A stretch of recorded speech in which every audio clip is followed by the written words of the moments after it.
Guys, welcome back to my new another mini blog. আশা করছি তোমরা সবাই খুব ভালো আছো। তো ফাইনালি আমিও খুব ভালো আছি। সকাল সকাল চান করে নিয়েছি। তো আজকে আমার একটা সব থেকে বড় স্বপ্ন পূরণ হতে চলেছে, সেই জন্য তো এদিকে মাকে শাড়ি পরাতে একটু হেল্প করছি। তো আজকে আমরা যাবো বড় মার কাছে। আমার সব থেকে বড় একটা স্বপ্ন, সেটাই পূরণ হতে চলেছে। তো মাকে রেডি করে দেওয়ার পর তো ফাইনালি আমি নিজেও রেডি হয়ে গেছি। তো এটা আমার ফাইনাল লুক, তোমরা জানিও কেমন লাগছে। তো এই প্রথমবার আমি বড় মার কাছে যাচ্ছি, আমার মনের একটা বড় ইচ্ছা। তো চলো সব কিছুই তোমাদের সাথে শেয়ার করব। এখন ফাইনালি আমরা সবাই মিলে স্টেশনে চলে এসেছি। তো এবার ট্রেনে উঠবো। তো ট্রেনে ভিড় থাকার কারণে আমি কোনো ভিডিও ক্লিপ নিতে পারিনি। তো আমরা এখন ট্রেন থেকে নেমে পড়েছি।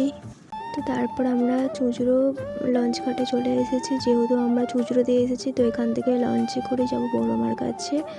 তো তারপর এখানে সবাই যাচ্ছে টিকিট কাটতে।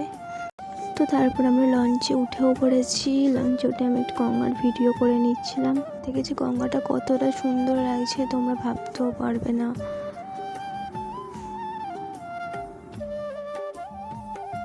তো ফাইনালি আমরা চলে এসেছি বড় মার কাছে। তো এখানে লাইন দেখো, কত লাইন, কত মানুষ এখানে বড় মাকে দেখার জন্য দাঁড়িয়ে আছে।